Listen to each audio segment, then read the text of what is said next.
In this video, I'm gonna share the full story of how I sold my company. Yeah, so last year I sold my company Backlinko to Semrush, which is a publicly traded company and a big digital marketing platform. And it was kind of a big deal. It was a huge life-changing event for me. And in this video, I wanna share how it went down, including all the details, and some lessons learned through this process that I would apply if I was to sell Exploding Topics to another company. So let's take it back to the beginning where I was running Backlinko, which is an online education company, and a SaaS tool, Exploding Topics, which has now evolved into, a SaaS company. At the time, it was sort of a side project that I wasn't sure what was gonna happen with it. I thought it was cool, I thought it had potential, but I wasn't sure. And then I had Backlinko, which was sort of this established business that was a cash cow. The problem was, I was kind of burnt out on Backlinko. I was kind of sick of writing about SEO, talking about SEO all the time, and it just was kind of like needed a change. And when Exploding Topics came around, it was this new thing. And like I said, I wasn't sure what it was gonna become. I didn't think it would become as successful as it's been. It was just new, it was fresh, it was interesting. I was challenged in different ways. And the other cool thing about Exploding Topics is I have a co-founder as opposed to doing everything myself. So I was sort of at this crossroads where I wasn't sure what to do with Backlinko. Like I said, I was a little bit burnt out working on it, but I did enjoy it to a certain extent. And it was just an easy to run business. It was an online course business and it was pretty low stress. Like we didn't have pain in the butt clients. There wasn't a lot of like stressful moments. It was pretty much just like publish content, do course launches. And that was pretty much all there is to it. So it wasn't this easy decision where it's like, oh, this business is stressing me out. I need to like move on from it and have this new one that's not as stressful. I was sort of at this crossroads. And then out of the blue, I get this email from someone from Semrush named Max. And he basically said something vague like, I would like to, see how we could collaborate or something. And I just totally ignored him. I ghosted him because you get pitched when you have any sort of audience, you get these pitches all the time for people that are just like, let's collaborate on something. They basically want you to promote their stuff. So I just ignored him. And then a few months later, he emailed me again and said, let me be direct like your, famous emails. We're interested in buying Backlinko. And of course, that got my attention. I replied to that email and arranged a meeting with him the next day. And on the call, I got a good vibe from him, and I had been a Semrush customer for like 10 years. So I was very familiar with the company, very familiar with the platform. I wasn't 100% sure whether I was even ready to sell. Like it was in the back of my mind during this time period, but I wasn't really sure whether I was ready to pull the trigger and whether Semrush was the right fit. Because it was my baby. Like I built this thing from nothing into an 8-figure company. To sell it, it had to be the right partner. And within the first call, I knew this is a good fit. They said all the right things in terms of what they want to do with the site. Obviously, it was a natural fit in terms of the niche they're in. They're in the digital marketing space, as opposed to selling to some like private equity company. This seemed like someone I was sort of partnering with, which is really what I wanted. And they wanted that too. So within the first call, we pretty much had the scope of the deal laid out, and it was a matter of signing what's called a letter of intent. Now, keep in mind, as I'm going through this process, I've never sold anything of note. I sold a used car back in the day,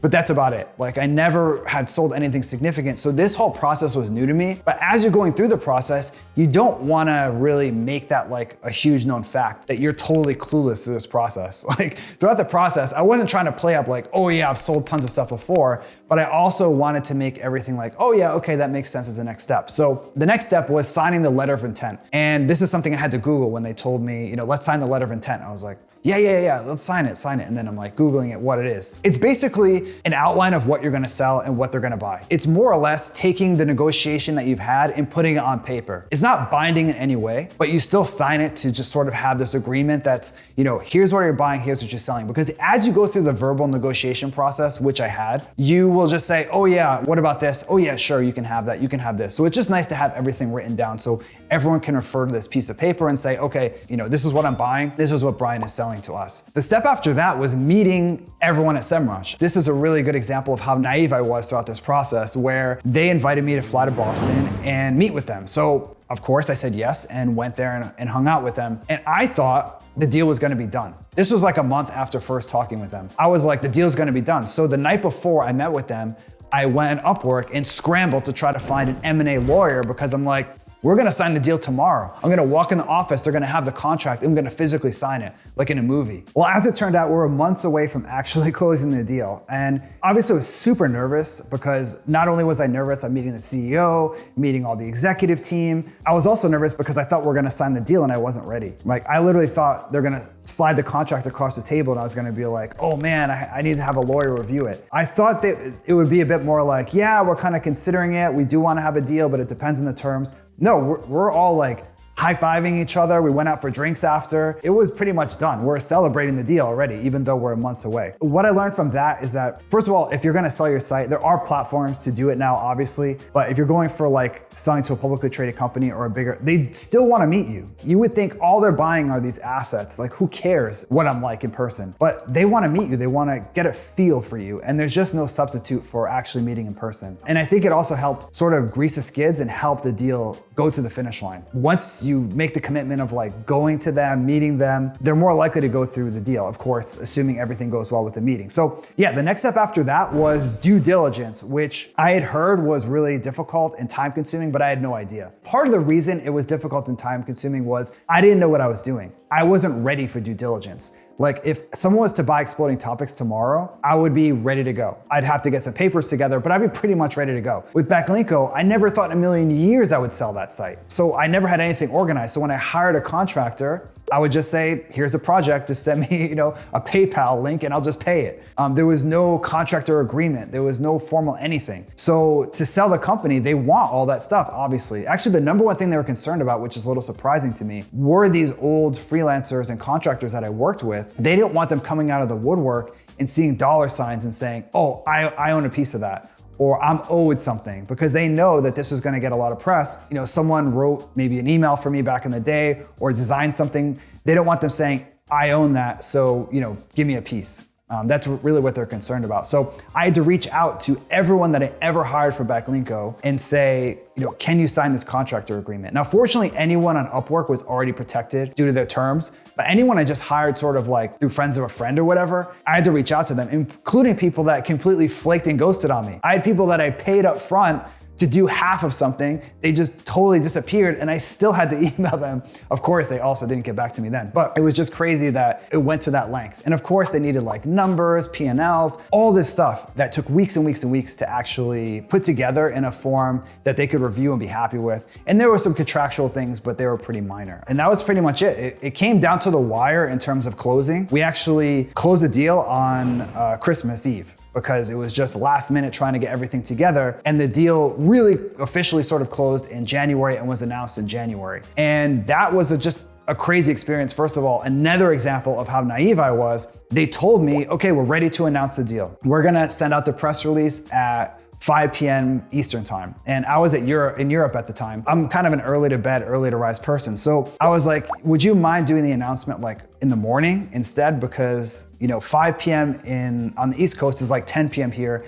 and I don't want to stay up late. And they got back to me and said, because we're a public company, we can't make announcements while the markets are open. We have to wait till after the markets are closed. So it's a huge facepalm situation. I was so embarrassed. But again, you don't know, like going through a process the first time like this, you have no idea what's going on. But anyway, the next day, the announcement came out. It was honestly one of the best days of my life, because not only was it just proud that I was able to take this company complete from scratch, like a blank WordPress installation, and sell it to a publicly traded company, but the amount of like outpouring of support and congratulations was literally overwhelming. Like that's the word I would use to describe it. I was just overwhelmed with texts, DMs, emails, calls. Those people were so supportive that I was really grateful for all the people that helped me build it along the way. And there's so many people that helped me do it. So now that I sold Backlinko, what now? Do I regret the decision? How are things going? It was great. I don't regret it. Sometimes obviously I look back and I'm like, oh man, it would be fun to like work on Backlinko or write a blog post or whatever, kind of reminiscing about the good old days where on Tuesday, I would publish this big blog post, send the newsletter to 200,000 people and just get a bunch of comments. And it was just this like crazy thing that would happen every couple weeks. And now it's sort of just like slow and steady at Exploding Topics. We don't have that like rush anymore. But overall, it was just, it's been great, because like I mentioned in the beginning of the video, I was struggling with this sort of question, whether to keep Backlinko or not. And it just took that decision off my plate. And now I can focus pretty much 100% on Exploding Topics. I still do some stuff for Semrush, Golden Handcuffs as it's called, but it's really just things that I enjoy working on anyway, and they're a good company to work with. So it's just been overall a great experience. And if I was to sort of give you the big lessons that if you want to sell your company, what are the big things to keep in mind? The first is assets. This is something I learned that When a company is buying another company, yes, of course, they're interested in revenue. You'll be purchased largely on a multiple of that revenue, but that multiple depends a lot on what they're getting. So for example, when Semrush bought Backlinko, they were getting a bunch of stuff. Like the revenue was like a rounding error to them, honestly.